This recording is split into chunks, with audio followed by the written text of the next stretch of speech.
जो बंदा सूरह कैफ को पढ़ेगा उसे दज्जाल के फितने से बचाया जाएगा। नबी कहते हैं कि जो सूरह कहफ याद करेगा वो दज्जाल के फितने से बच जाएगा। पर इस सूरह से अल्लाह ताला हमें क्या सिखाना चाहते हैं, और यहाँ तक कि हर जुमा, हर फ्राइडे को हम सूरह अल कहफ पढ़ते हैं, पर हमें इसका मतलब तक पता नहीं होता। भाई तू मुस्लिम है ना? हाँ।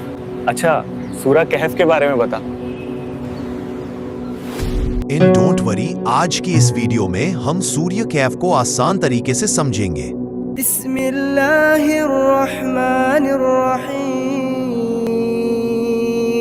अब सूरह कहफ को समझने से पहले हमें इसके पीछे की कुछ स्टोरीज को समझना पड़ेगा कि आखिर ये सूरह कब, कहां और किस सिचुएशन पर नाजिल हुई।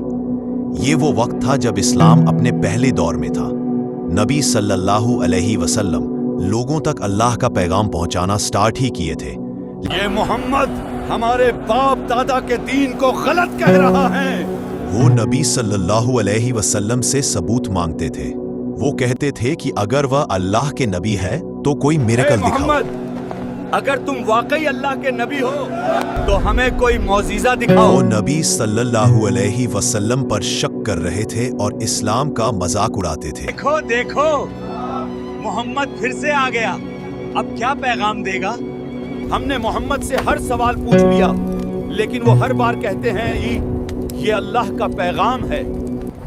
उन्हें बिल्कुल भी समझ नहीं आ रहा था कि आखिर मोहम्मद सल्लल्लाहु अलैहि वसल्लम का इल्म कहां से आ रहा है। तो इसीलिए कुरैश के कुछ लोग एक प्लान बनाते। हमें समझ नहीं आ रहा उसका इल्म कहां से आ रहा है। चलो चलते हैं उस यहूदी उलमा के पास, वही मोहम्मद का राज बताएंगे। अब वह मदीना जाकर यहूदी स्कॉलर से मिलते हैं, क्योंकि यहूदी स्कॉलर्स के पास पुरानी किताबें थी, ताबूत। वहां जाके उन्होंने नबी सल्लल्लाहु अलैहि वसल्लम के बारे में सब कुछ बताया, उनकी दावत के बारे में, उनके पैगाम के बारे में। हमारे शहर में एक आदमी है जो खुद को नबी कहता है, हमें कैसे पता चलेगा कि वो सच बोल रहा है? इतना सुनने के बाद यहूदी स्कॉलर ने कहा, उनसे तीन सवाल पूछना। उनसे तीन सवाल पूछना। उनसे तीन सवाल पूछना। पहला, उन जवानों के बारे में पूछना जो अपने दीन को बचाने के लिए एक गुफा में चले गए थे, और दूसरा सवाल उस आदमी के बारे में पूछना जो पूरी दुनिया ट्रैवल करता रहा, जुल्करनैन। और तीसरा सवाल रूह के बारे में पूछना।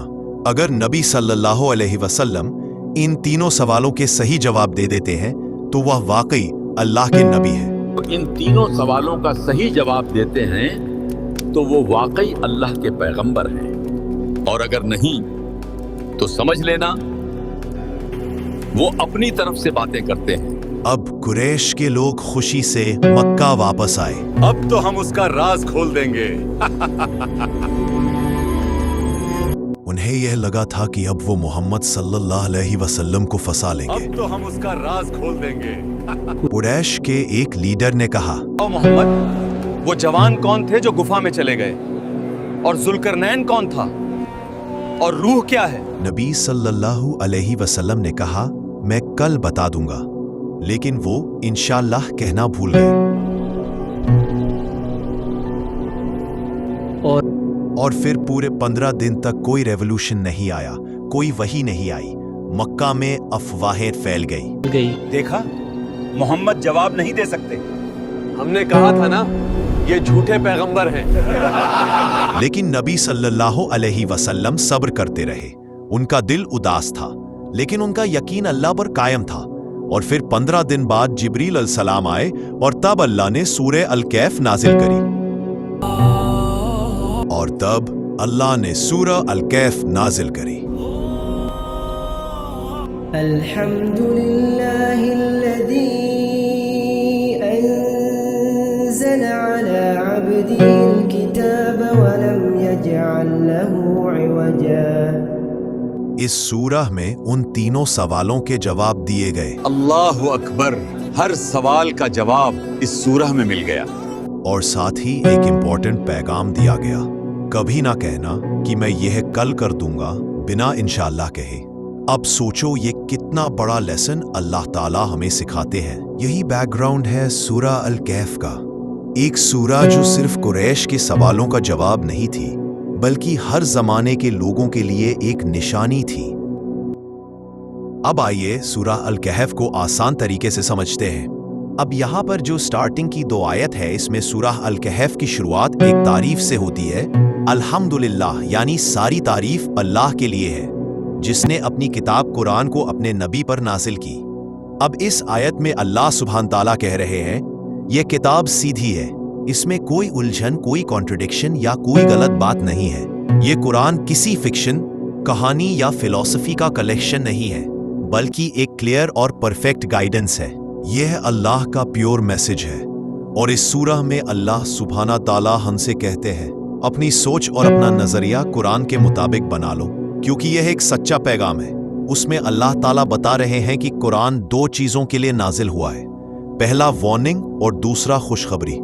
اب وارننگ ان لوگوں کے لیے جو شرک کرتے ہیں، اللہ کے ساتھ کسی اور کو جوڑتے ہیں، اور خوشخبری ان لوگوں کے لیے جو ایمان اور اعمال دونوں رکھتے ہیں، مطلب جو لوگ اللہ پر یقین رکھتے ہیں، اچھا کام کرتے ہیں، دوسروں کے ساتھ انصاف اور نیک دل سے پیش آتے ہیں، ان کے لیے قرآن ایک ہوپ اور ریوارڈ کا پیغام ہے۔ قرآن ایک بیلنس کے باب ہے۔ اللہ سبحانہ تعالیٰ کہتے ہیں کہ یہ قرآن تمہیں ایک طرف ڈر سے جگاتا ہے اور دوسری طرف امید سے بھر دیتا ہے۔ جو شرک کرے گا اس کے لیے وارننگ ہے، اور جو سچا ایمان اور عمل رکھے گا اس کے لیے خوشخبری ہے، یعنی جنت کا وعدہ۔ اب یہاں پر جو 5th آیت ہے، اس میں اللہ تعالیٰ ان لوگوں کو ایکسپوز کر رہے ہیں جو بس اپنے گیسٹ سے اللہ کے بارے میں باتیں بناتے ہیں۔ گاڈ نے یہ دنیا کسی کے ساتھ مل کر بنائی۔ اب یہاں پر اللہ سبحانہ تعالیٰ ہمیں ایک اسپریچول ڈسپلن سکھاتے ہیں کہ جو بات اللہ کے بارے میں نہیں جانتے وہ کہنا بھی گناہ ہے، شرک ہے۔ یعنی جو فیتھ ہوتا ہے وہ لاجک سے نہیں بلکہ ریولیوشن سے سمجھا جاتا ہے۔ اب جو یہاں پہ 6 آیت ہے نا، اس میں دیکھو اللہ تعالیٰ کیا کہہ رہے ہیں۔ Perhaps you would destroy yourself in grief over them if they do not believe in this message۔ یہ آیت بتاتی ہے کہ نبی صلی اللہ علیہ وسلم کے دل میں اپنی امت کے لیے کتنا زیادہ پیار تھا۔ وہ چاہتے تھے کہ ہر انسان سچائی کو سمجھے، ہر دل تک اللہ کا پیغام پہنچے، لیکن جب لوگ ان کی بات نہیں مانتے تھے تو وہ ان کا مذاق اڑاتے تھے۔ دیکھو محمد پھر سے آ گیا۔ تو نبی صلی اللہ علیہ وسلم کا دل دکھ جاتا تھا، انہیں اتنا غم ہوتا تھا کہ اللہ نے ان سے خود کہا آپ اپنے آپ کو غم سے تباہ نہ کریں۔ اب یہاں پر اللہ سبحانہ تعالیٰ اپنے رسول کو تسلی دے رہے تھے کہ آپ کا کام صرف پیغام پہنچانا ہے، ہدایت دینا اللہ کا کام ہے۔ آپ اتنا اداس نہ ہو، کیونکہ اگر وہ ایمان نہیں لا رہے ہیں تو یہ آپ کی کمی نہیں ہے بلکہ ان کا امتحان ہے۔